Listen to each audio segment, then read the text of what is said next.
APN Mafia. You pick up the phone and you kind of turn into a different person. I used to feel like that.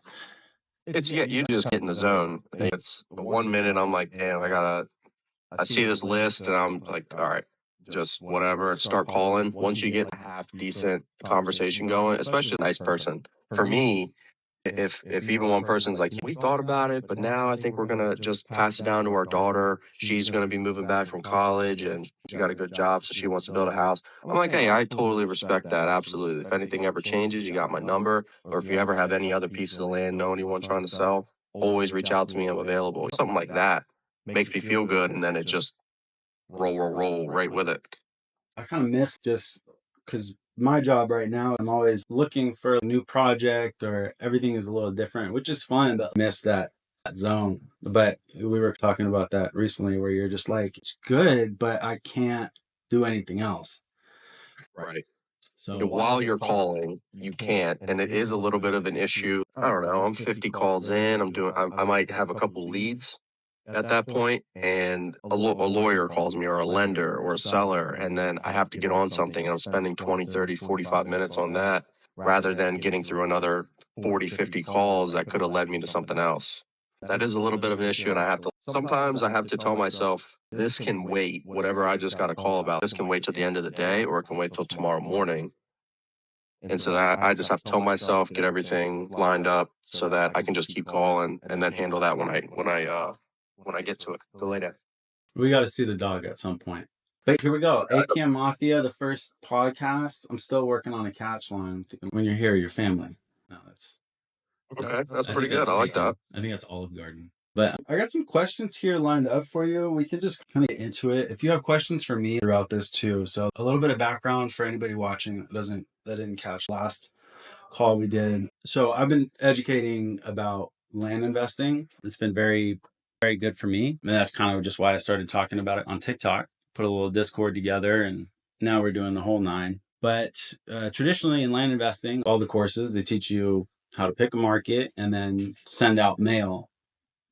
And then I thought that it would be really easy to target, well, not easy, but it was an easier transition for wholesalers to come into land investing. It is like, I'd say definitely beginner friendly real estate, but wholesaling and land investing, you Absolutely. don't necessarily need a lot of startup capital or any at all. So it's been beneficial. But that got me talking to a lot of wholesalers, and cold calling comes up again and again. And I love that there's no cold calling in land investing because it's annoying. But at the same time, I'm trying to tell people like you can start this with little capital, but then it costs money to send mail. Even if you're printing mail at home and sending out 5 or 10 at a time, it's still like Right. there's a cost there. And cold calling has been effective. It never stopped being effective. And it's untapped in land investing. There's maybe a handful of people doing this. And the amount of new people or the amount of people that already are experienced with cold calling and don't want to dump three, four, $5,000 into a mailing campaign and not sure if it's going to work. I wanted to tweak our course to like, if you haven't been on the phone, if you haven't negotiated these types of deals, even if you have money to send out a mail campaign, you probably shouldn't do that. You should probably spend a month or two on the phone cold calling, get a deal that way, and then you can take that money and put it into mail. Or if you're strapped for time and you have a lot of money, still you should spend some time on the phone getting used to the jargon, getting used to this industry. And you came from wholesaling just like traditional real estate, single family, right?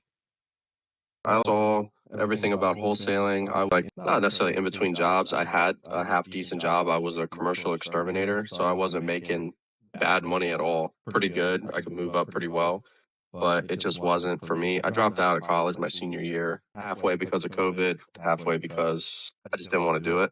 Got into all this, and then I saw wholesaling. I saw a couple of TikToks about it. I just thought it was too good to be true. And that's saying if it's too good to be true, then it's probably not worth it. Well, the way they were pitching it was like, hey, just make a couple phone calls and you'll make 10 grand. But in reality, I sounded really dumb on the phone for the first month or so just because I didn't know anything about real estate. I had no clue that there were zoning laws or that you could only do certain things with a property if whatever the state or county tells you to do. Or I didn't know that there were tests to tell you what type of septic land takes or anything. So I was learning that along with the houses. What type of questions do I need to do? How much does it cost to redo a kitchen or anything like that? And I think my first deal was actually a house and a piece of land right next to it. It was my first ever deal. I made 5 grand on it and Nice. never looked back. Just kept going. How long did it take you to get there?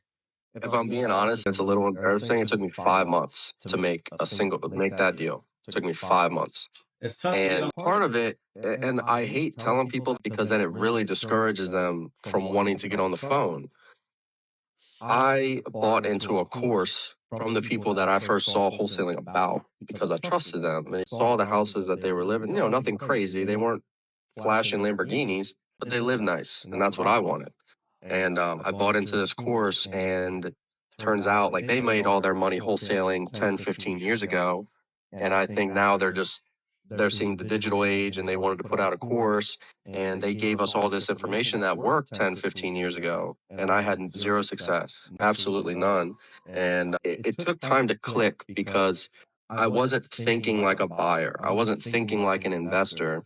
And I was desperate for a deal. And that was a really big thing. Was after the first deal, it was like, now I know what buyers want and I'm not so desperate anymore. So now I don't have to act like it, and I know that people I talk to can see and understand that I'm not that way anymore. And it just the deals start coming a little bit better after your first one. But the first deal, when you got, let's say, when you actually, now we can reel the people in with the pitch. How long did you spend on that deal to make that $5,000? How when I got it under contract, From the first phone call, what do you think your working hours were? Like, how much time did you spend on that deal? it took 3 weeks to close on that deal. And if I had to guess, maybe like me, I never even went and saw the property. I made phone calls. I would guess from the time I got the lead, I probably spent 10 hours over the next 3 weeks. And that's drafting contracts, going back and forth with lawyers, the buyer, the seller. And the only reason it took 10 hours was because the seller signed another agreement with someone else after he signed it with me. So I had to go through a legal thing and get him to release that contract on the other side and then go with mine.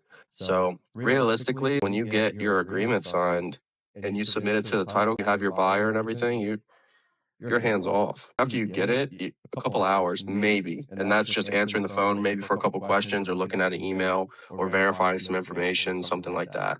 But let me let him out real quick. Mhm. So she came out, and if mom's on the move, those dogs don't care about anything else. Mine's the same.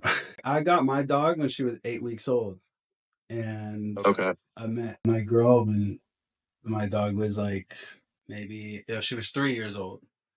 But she don't care about me at all anymore.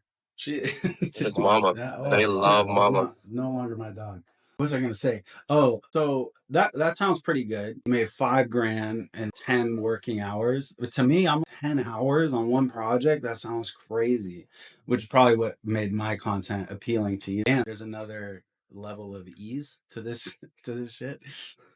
I like the idea of investing money into it because you and I both know if you spend $5,000 on $5,000 pieces of mail and one bites, you're making 4x, 5x, 10x on your money. It's a no-brainer, but I do agree with you that you could have a million in the bank and you start shelling out mail. As soon as someone asks you a question that you don't know, that you can't Google, or you don't know what title company you're going to use, the seller's going to ask you that. I've lost deals. Actually, I lost a deal. I was projected to make 25 grand on the assignment. And the seller called me and asked me a question about the contract I was using. And I didn't know what this clause meant. I couldn't break it down in layman's terms. And he hung up and I never heard from him again. So just knowing your stuff is so goddamn important. Not just bullshitting, because a lot of the times when you're talking to these people and you're trying to wholesale land or even a house, whatever, most of the time these people are or have been investors. So they know. So if you're coming at them with some naive stuff, trying to pull one over on them, they're gonna know. But one thing that really, really helped me, and I think it was almost like a breaking point for me. I think it was month 4 or something like that of me trying to get a deal. I was just, someone was asking me questions and I was just like, I'm still figuring stuff out and I truly just don't know. I'm super naive and I'm trying to make it. And they understood and they helped me and they answered my questions. And I'm still in touch with him. I've never done a deal with him. He's never bought anything from me, anything. But I still call him and ask him questions. He gives me advice. He even offered to fund a deal that I had for a rental. I've That's never sick. even met this dude. So just being like, when you're new, being honest about that for me really helped. So you're not trying to, people understand that because they've probably been in the same situation where they're don't really know what they're doing. They need a little bit of help. And just because they're not paying you doesn't mean they can't help you and give you extremely valuable information.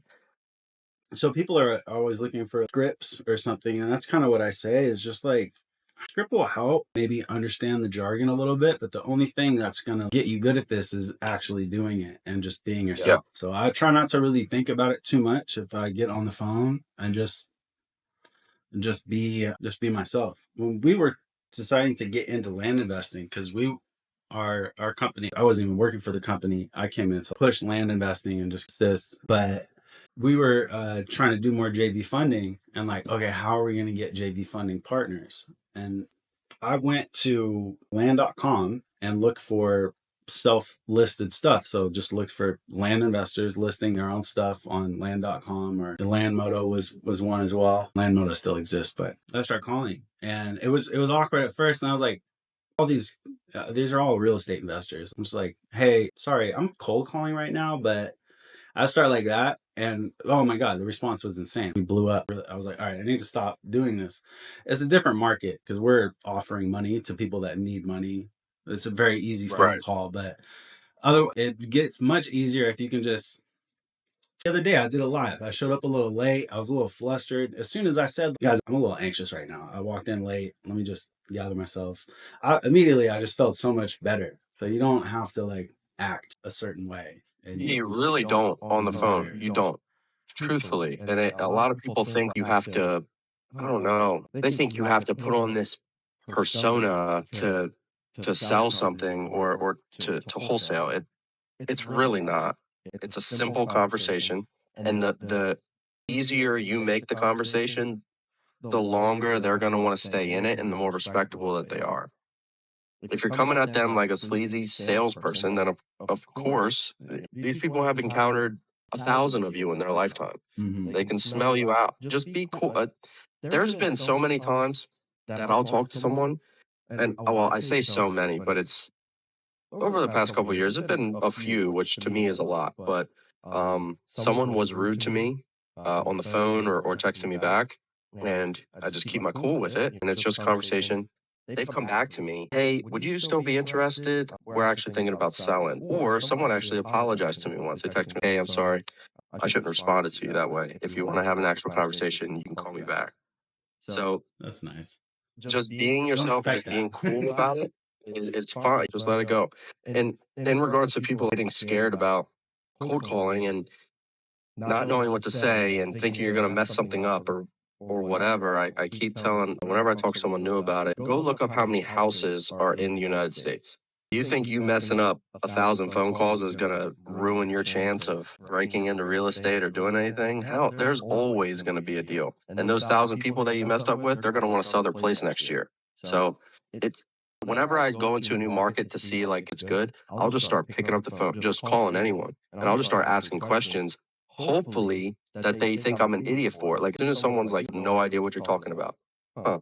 They must know something. Let me go keep calling around and I'll stay on that topic until someone actually is nice and gives me the right information.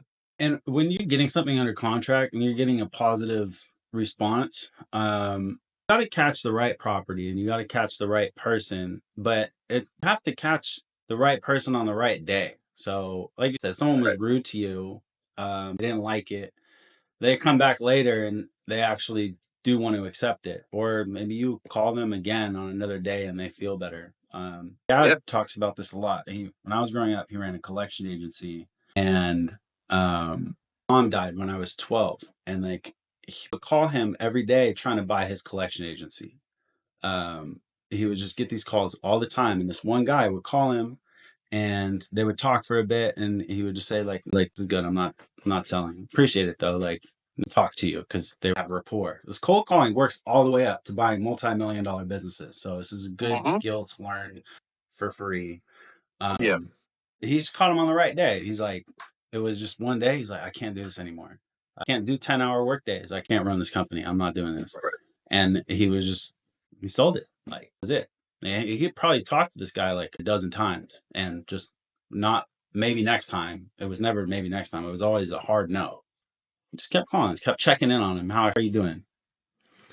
Yeah, good I to think see people are scared of failure just the here. rejection, even Yeah. over the phone, and they just get like I don't know in their own head. Like I mean, I haven't gotten like nasty with me, but I've had people on the phone like me to go f myself and get a real job and all that types of stuff. Do you think I truly care about what this random person thinks of me when they've never met me? Which, if I met them out at a gathering, we could probably be decent acquaintances. Like, take any of that shit to heart. Like, it's not worth it at all. And you just move on to the next. And as soon as you realize that every single no that you get leads you one no closer to a yes and one no closer to 10, 15, 20, $30,000, it just keep thinking like that. Yeah. I follow up all the time. I even have it's actually kind of funny. I'll like go back into a market that I haven't looked at in maybe 3 months or something like that, and look at this piece, and I'll talk to someone, and it'll be a good conversation. So I go to text them my information, only to find out 8 months ago I sent them my information, and they told me no, they're not going to entertain that offer because it was way too low. But then 8 months later, they're entertaining it.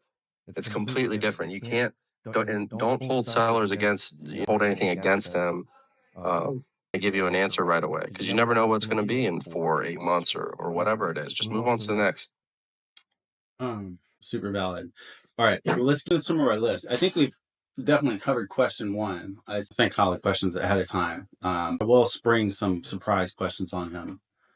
Um, I'm interested in seeing like workflow. So I don't know if you're prepared to like screen. Would that be cool? Yeah, I can. All right, I'm already logged in the prop stream. I can get off Uh, grid. Screen shares. Okay. Um, I'm working on multiple screens, but let me get stuff set up to like I would typically. I mean, dude, my bread and butter is PropStream and True People Search. Put me on the land ID, which has been super nice. It's been very nice. Just with the wetlands overlay alone, and I did a comparison, and most of the time they're on point with the county maps and the wetlands. Sometimes a little off, but that's whatever. But basically, I'm on PropStream, True People Search. I have open corporates up in case a piece of land is owned by a company and I'm not able to find the owner. So Oh, like, um, just go to like county DE. does that work for trusts too? No, does not work for trusts, Nice. unfortunately. You can get like the agent of the trust, which is usually like a law firm or something, but they can't get any information out of them. If it's a revocable trust, I'll talk to them. If it's a for life or a non-revocable trust, it just means that it's a little bit harder to get out of that, and it's not usually not worth it. We do like just so I can show you something. Like okay, so they guys have 900 property. Oh, it's DR Horton. Duh. Okay, Beezer HM. Let's see. Never mind. It's order for what you'll see. Like last one I looked at was MM. I think it was MM Properties. Okay, Delaware, and yes, MM Open Properties LLC. Aircourt, but it gets me this. That's what I want. So I can skip trace this. And a lot of the times you'll have like Properties LLC or something like that.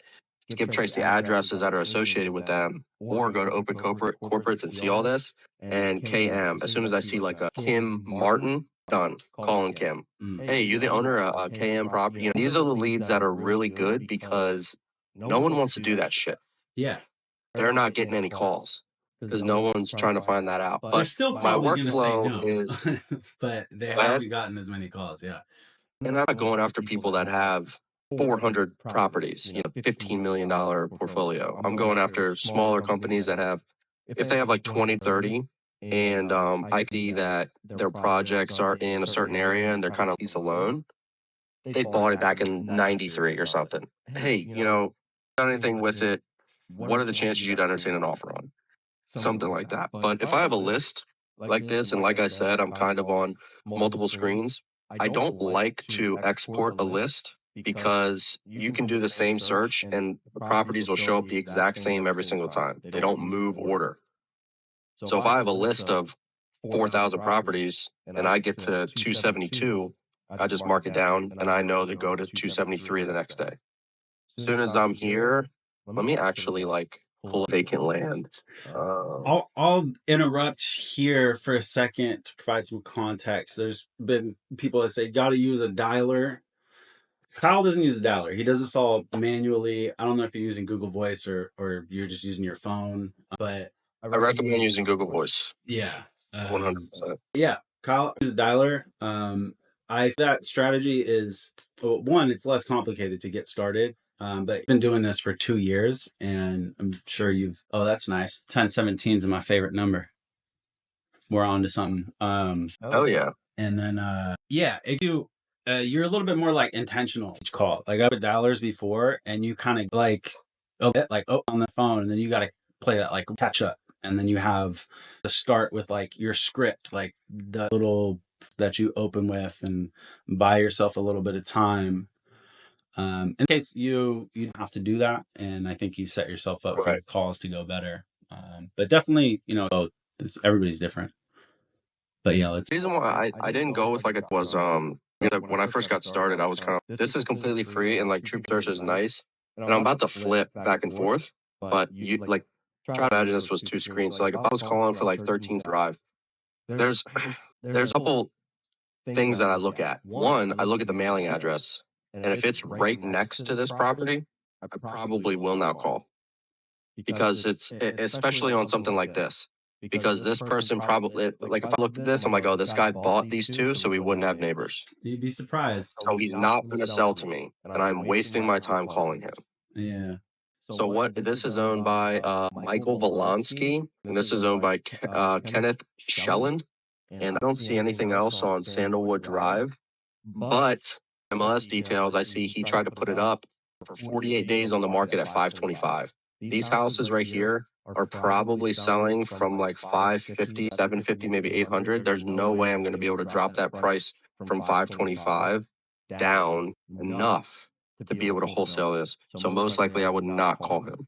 But if I were, I'm doing this 19355, boom, make sure it's a Kenneth W, boom, and I got his numbers right here. As soon as I'm dialing, I'm going here and punching in. Zillow has been very slow and just very bad recently. I don't know what's going on. I think it's internal, but I'm searching here and running comps immediately. I should already have the filters on here to show. So then I can do the formulas in my head. I know how much it costs to build. I know what the utilities cost, and I know what type of margin a builder wants. So if houses like, don't look at his estimate, but if houses are selling for $700,000 and you know you want a 30% margin, you got to subtract that 210,000. 30% is 700, 210. You're down to 490. Cost to build, especially in Rehoboth, and you're looking at 2,000 square feet. It's about 140 to $145 a square foot. So 140. Let's do 145 to be conservative. Times, we'll even do 1,900 because you're at 275.5. So you don't really have anything there, nothing there. Mm-hmm. And that doesn't include your utility hookup, grand on that. It really depends, but that's what I'm doing. So as soon as I'm dialing, so I'm getting all this information as the phone's dialing. And then when they pick up, hey, how you doing? And see, Kenneth Schillen, I'll say Ken. Hey, what's going on, man? And that just throws them off. They're like, does this motherfucker know me? Yes. Who is this? And they're like, hey, I'm good. Who is this? Hey, I'm so sorry if I called you at a bad time. This is Kyle Tieman. I'm looking at your lot here on Sandalwood Drive. It is a fantastic lot. I'm just wondering if you would entertain an offer on it. I know that it was on the MLS, all this information. If he says, no, I'm not selling for any circumstance, I'll just say something like, if I put a blank check in front of you, you wouldn't put a number down? Just to get them to talk. Most of the time, they're going to say something stupid like, yeah, half or something. Hey, no problem. I hope you get it one day. Move on to the next. But sometimes You say something like that, and they're like, no, it would have to be like 500,000. I'm like, let me run some numbers. Do you mind if I go talk to my guy? He's more of an expert out here in area, and I just want to get his perspective on this. Do you mind if I give you a call back here in a little bit? Yeah, I get, yeah, it's fine. And if you can even get kind of whatever, like if I'm 325, I'm like, hey, you're 500. I completely respect it and I get it. I understand. We're in this to make money. Living in this, this isn't my dream home. But the best I could do is 325 cash, and we could do that in 30 days. And you just see what they say. If no, then you move on. Don't stuff. But that's basically the flow. I'm bouncing back and forth. I have open corporates. I have priced my rental up on Zillow. So in case I have like a lead or something like that, or if I know someone wanting to build a duplex, something zoned like R2, then I know what the rents are, so I can calculate that into a formula. Someone pay. Of course, I have Zillow up for comps.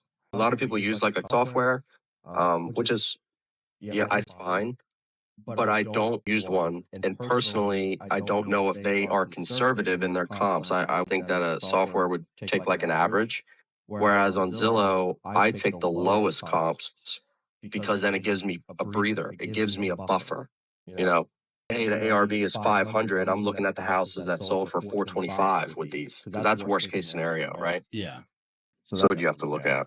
Um, that's really, and then other tabs that I'll have open, like you need to get familiar with your county websites and like offices. You need to know what departments can answer what questions. I call them every single day. Anne Arundel County Health Department, I'm constantly requesting septic records to see if anything's ever been soil tested and what type of system it's approved for.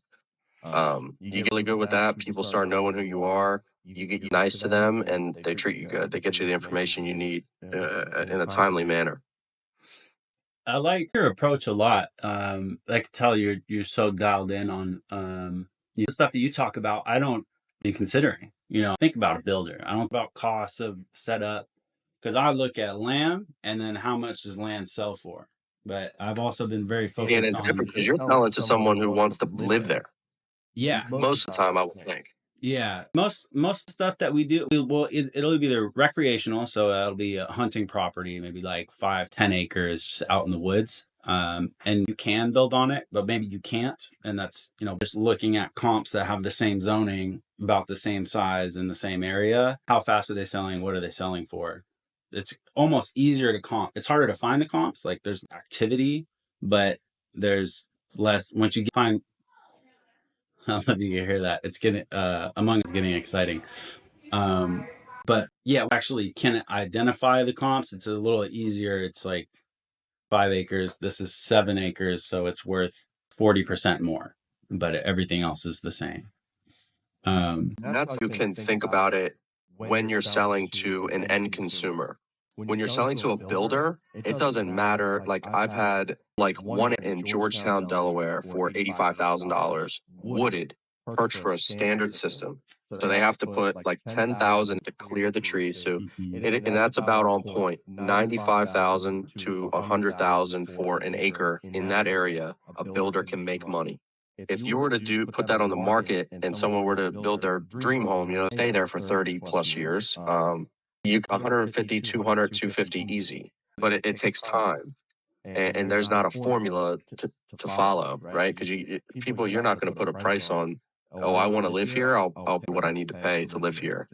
Oh, it doesn't perk. That's fine. I'll pay 80 grand for this alternative septic system that can handle my 5 bedroom house. The rule that we've been following is, all right, if this is like a site, this is maybe let's say it's under 5 acres, and in a neighborhood or a subdivision of sport.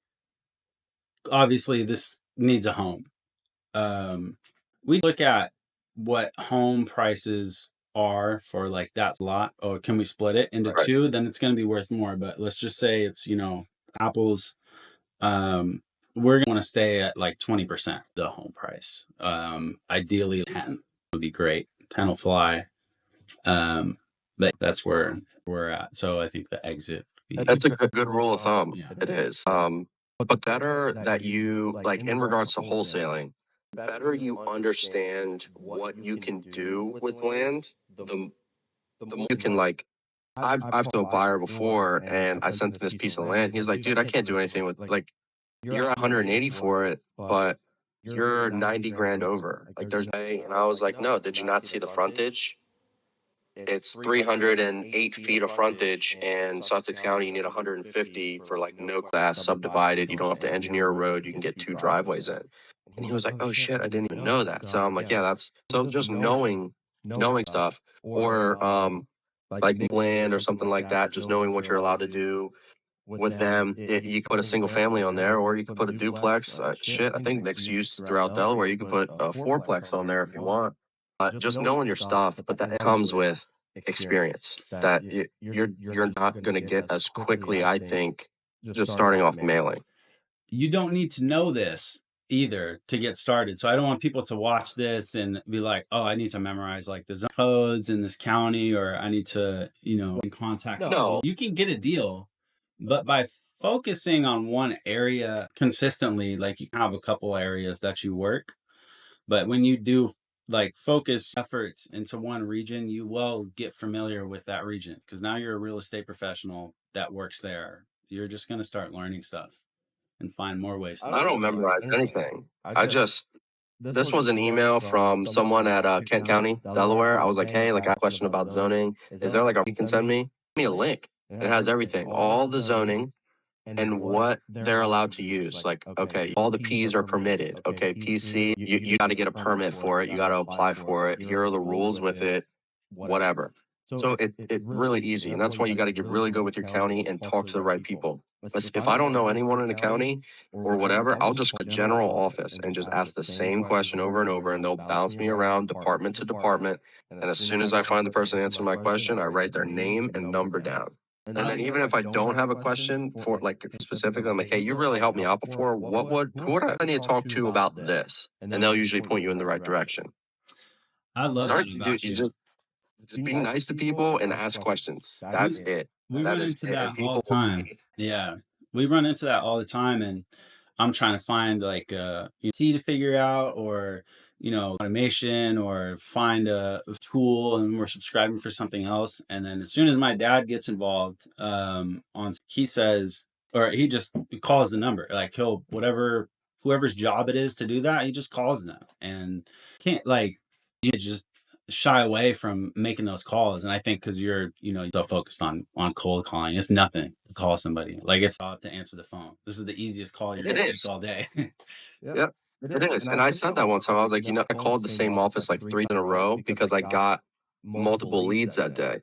And okay, I'm so sorry I'm bothering you. And they're like, you're the only one calling, and this is our job. We Yeah, to they're on answer the the phone. phone and direct you where you need to go. And I'm like, that is amazing. I love it.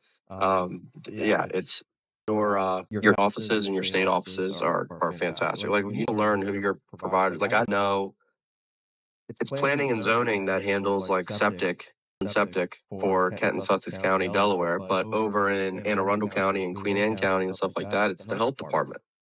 Huh. And I had no idea. So I'm calling planning and zoning over there, and they're like, why are you calling us? And then I found out, like, let me see. And, yeah, Anne Arundel document request. What did I see? Septic. So you can like request, yes. Like I just did this today. I just fill this all out, and you put like your perk application file for this tax ID, and they'll email it to me. Let's see. It was I got one today on 3 lots on Oakdale Circle, and they'll send it to you. They'll send you every single report. If there's been 10 in the last 30 years, they'll send it to you, like whatever it is. It's all public information. It's really important to look at and it's important to know like what state you're working in. Like when you're trying to pick a market, I wrote this whole guide. If I can actually pull it up real quick, let's open this up. I like wrote a whole guide, and right in the beginning, I put like you need to pick a full disclosure state. So like this site tell you every single state that is a non-disclosure kind of in full disclosure state. If you go to Mississippi right now and go look on Zillow and try to see houses sold, there'll be zeros everywhere because they will not show you what it was sold for or anything. You have to be a real estate agent or have a good reason to need that information. But a full disclosure state anything and everything, and that's really important. And that's why, because then you can go to these counties and ask these questions and get, and it doesn't even matter. They don't even ask me why. They're like, "Are you purchasing the property?" And you can say, "No, I'm just curious," Yeah. and they give it to you. Public It doesn't matter. information. It's the law. They have to tell Exactly. you. It's not just like Yep. it's their job. Like you deserve this information. I would say, yeah, definitely. People are like, "Oh, I'm in Texas," or "What do you think about Texas?" Because Texas has been a hot market for the past couple of years. It's non-disclosure, Yeah. so I don't recommend it to a beginner. But when I comp Texas, I just look at what's currently active, and so I can figure out how fast stuff is selling. I can how much stuff is listed for, but I just can't see what it's sold for. Right. So typically, we're like, depending on the lately, it's been like 15 to below list price is like the average selling. So I just tack that on there. So I Mhm. just go based off of what I see properties listed for, um, as long as Shave 10 to 15% off, and that's what you determine as the value. yeah, Interesting. Okay. close enough. With land, like it's not going to be like big differences. I mean, yeah, land, but yeah, it could probably work. I don't know if the percentage drop is the same with like a single residential home, but yeah, I'm gonna figure out like just go closest that you can, next state over, figure out what's moving, or find not maybe closest distance that you can find, but the closest kind of like size and activity. Like find a market in a disclosure state. Right. Okay, cool. But yeah, a good hack, but also you're in Delaware and Maryland, right? Yeah, Delaware and Maryland. If you're kind of like how I am, where you're the only cold caller and you're doing Delaware has a million population. Kent and Sussex County is around 600,000, and then the counties in Maryland that I'm working in, all that adds up to about 1.5 to 2 million people, and that's where you want to stay if you're one person, because I can bounce around. I can constantly circle. It's not, hey, I'm calling tired landlords and and vacant land, and then this, and then, oh, it's only Thursday, and now I have to repeat. Like I'm not going to call those lists again. So you have to make sure you have enough that you can constantly have a cycle. Of course, I mean, a lot of people can close a few deals and then hire a cold caller to start another market. And the way I market it, you could get started on. I could probably find one, like a half decent one in another state with the same method that I put in my book. It's just it's I simple. It's love easy. love doing that. Shopping. Yeah, we can find a market. What state you think? Look at North Carolina. North Carolina. Yeah. Okay, so what I like is I'll do like counties in North Carolina by population. Stay away from big cities. I don't like, but you can wholesale in big cities. Land, like you can, but in regards to land, that is not your best spot, and it's very competitive, and the numbers are so thin that I think like you have to just really, really know your stuff to not waste time. So let's see, we got Wake County. Oops. We got Wake County, Mecklenburg. I like to stay around the 500 to like 250 to 500 range, because that screams suburban to me.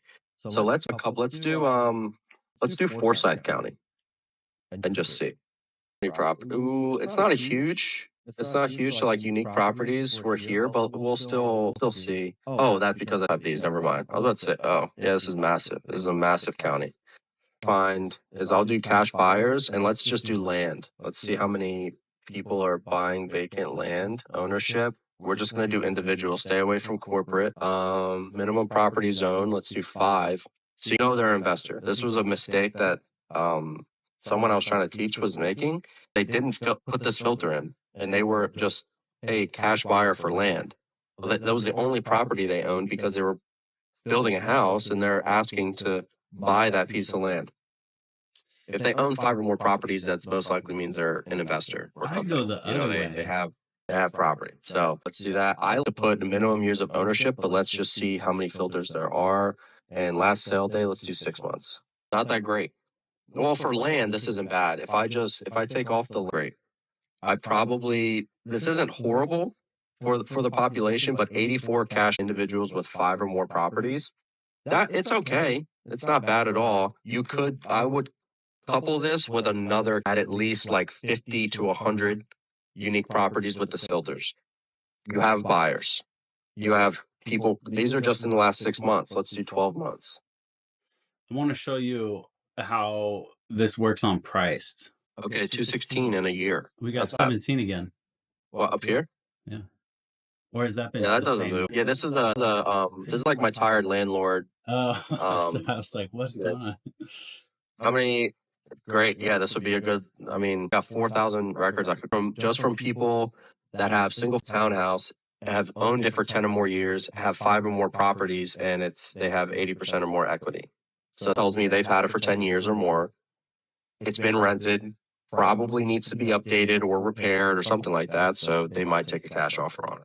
So these are pretty similar filters that the land investing industry like traditionally uses. Owned for more than years. You can also set the mailing address to be in another county or the mailing address to be in another Out of state. state owner. So that's your first, that's like what they want you to do. 10 or more years, they live in a different state, they're over 55, and there's no they don't own on it. Problem is those guys get a lot of mail.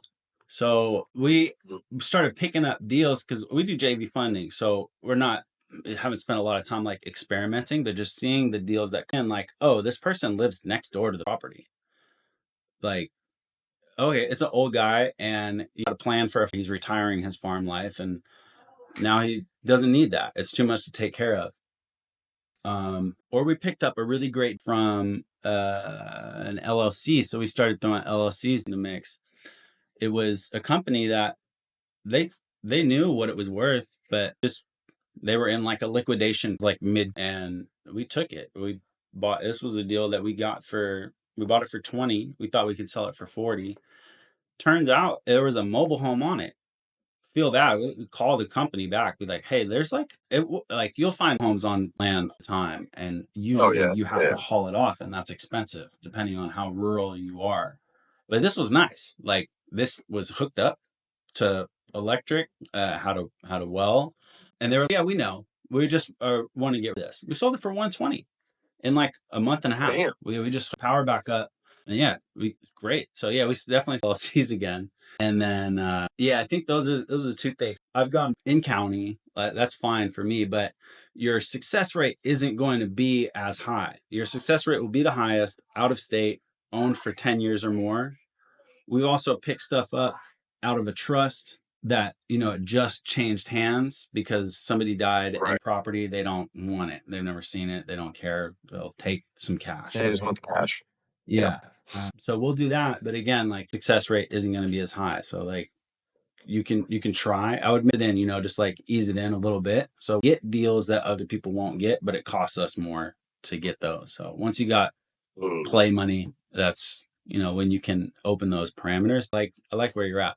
I think we're kind of like, oh, we would say it owns less than properties. So I think kind of the same logic. This I don't know. Now I started putting a cap on it. Like I'll do like a minimum of 5, a maximum of like 8 sometimes, and just to see it's still a half decent list to call because those aren't like super serious investors, or they were and just been slowly liquidating everything out, and they're completely fine, just like entertaining an offer. Even just having a conversation. Most time, if you can have multiple conversations with a seller, you're gonna end up working something out likely. Yeah. But yeah, dude, it's I don't know. From I want to move, have to constantly go out and hunt every day for my food. Does that make Yeah. sense? We'll get you there. And I know like I could hire cold callers, and I think you're right with the mail and paper thing. It's especially like if we can get established now, like 10, 15 years. I mean, I think I know probably 10, 15 years I'm going to be doing something a little different. The people that are in the digital age are going to have the money, are going to be the investors. They're going to be the ones to click on a link rather than the people right at this very second who are a little bit old school. I'm a little excited for that. I've had to like mail contracts before just because I don't want to do it online or like do DocuSign or anything like that. And Yeah, little, standard. I don't mind doing it, but you're at risk of not getting it all, Yeah, and I don't like that. we're educated on like sending a express mail with a prepaid like express or like overnight, not priority, but Oh, good idea. expensive I never shit been doing that. with the prepaid, so it comes back. You can get it back like the next day or 2 days later for that reason, or we'll send like a mobile notary over there if that's by the title company. Try to make it as easy as for them on that end. But I think so. This is recorded. I'm gonna edit this down a bit. I'm just kind of clean up the beginning and end most part, and then I'll post this tomorrow. And then if you are free tomorrow, which would be Saturday the 3rd or 4th, The third. 3rd, Saturday, February 3rd, live either on YouTube or TikTok or both or something. But if you guys have more questions for Kyle, I think we got through. Is there anything on this list of questions that I gave you that you want to tackle? Let me see. Kind of ham. There were good ones. How to personalize your approach. We definitely got that. Tools and technologies. I do want to show you how to Aspect. pick counties on price. Not that there's anything wrong with your method, but you're focused on residential, whether it be land or a house. But yeah, I'm gonna think about it a little bit more. I'm not sure if I have advice for you or not. Could you? I've looked at commercial and even like commercial land. I just don't think, yeah, I think I have to. I've talked to a couple people about commercial. Um, it's just not as cut and dry as residential. Like I can look at some quick and I'll know if the deal's going to work or not. But you could go to someone and say, "Hey, commercial property, I want a 500,000." They're like, "No, you're crazy." And you go to another guy who sees a different opportunity there and it's like 500,000. Yeah, that's nothing. Yeah, yeah, I'll take that all day. I'm gonna be here and I'm gonna make my money back in 3 years or something like that. Um, I just don't have the network at the moment. There's some good here. We got technologies. Do not call. Usually, like you'll get on like you'll see it prop stream anyway. Like they're on a not mail, but also they're on a do not call, and I don't call them. I've never I mean I've probably now have made tens of calls, and I've never had a person say like I'm on the do not call registry. Like you call me again, I'm gonna sue you, whatever. The one you got to be I careful do. with. Sorry. Oh, Go ahead. SMS. There's people that are like known litigators and people get sued in SMS all the time. You got to be careful there. But yeah, sorry, I didn't mean to interrupt. No, and as long as you're not like I don't know. I think I like that most people are good, and sure, there's probably some people that wait for these phone calls and they try to make something out of it. You might get unlucky, but if you're calling to say like, hey, saw this property and you're the owner, I'm just wondering if you would entertain an offer on it. You didn't do anything wrong. I mean, if you call them at APN, you did something wrong. I don't like to call people before 10, after 4. That's like kind of my thing, and that's also like realized people just don't pick up the phone before 10 o'clock, and then people typically don't want to pick up the phone after 4. They're either wrapping up work at home, having dinner, relaxing. I don't really mess with that. I keep myself pretty safe with that. I also wanted to talk on just the overall advice on someone getting started with cold calling is just to try and don't get worried about feeling dumb or getting embarrassed or someone telling you to F off. Like it does not matter. You'll never see them. You'll probably never talk to them again. But the value that you're getting out of those hard situations are it's insane. It really, really is. Because as soon as you learn how to just, yes, sir, have a great day. Click, oh, perfect lead, wonderful. Can't wait to go see your property. Like it's just how the game works. It took me like I'll have weeks where leads are just ass, horrible. And then I'll make 4 phone calls in a row and I have a ton of work to do for the next, or for the remainder of the day. That's just how the game started. Just do it. Don't think about it. Go pick a market far, far away so you don't even run the risk of, calling someone in your neighborhood or something. Try it. Wise words from a wise man. Yeah, trying to be. Yeah, so we'll wrap up here. If you guys have more questions for Kyle or for myself, or Kyle, if you have more questions for me, I definitely will have more questions for you. We'll go live after I post this, so I think it's around 11 my time, so 1 your time tomorrow Okay. ish. Tentative right now, but I think that's how it's gonna work out. Um, but yeah, this is a call. Yeah, it was cool, man. And I'll make sure I have some questions for you tomorrow too. So I want to learn like the mailing side. I mean, you do very well, but you both know like when we explain something, there's stuff between that you gotta know and figure out. But I have some questions for you too. I want to try to provide some value to people. I've been talking about you to with a couple wholesalers in different spots, and we share deals and stuff like that.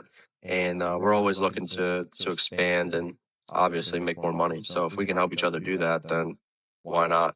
I think Yeah, I think it's gonna be good. I want to have I have some big goals for this year. And I got a lot of stuff in this property. I need to build a new barn for horses. I gotta clear some land behind my house. I gotta build a barn for me. I want a pool. I got I got a lot of stuff to do, so hopefully we can make it happen and make you a little bit more money too. sounds great. Oh yeah, man. All right, well let's I'll be around heading out tomorrow to go to the grocery store, but other than that, I really don't have anything planned. I think I told you my back is kind of messed up right now, so I'm just hanging out. So really, anytime you want to go on live tomorrow, an hour or two or something like that, I'm down. All right, sounds good. All right, man. Well, I appreciate it, and we'll catch up tomorrow. All right, later. Peace, man.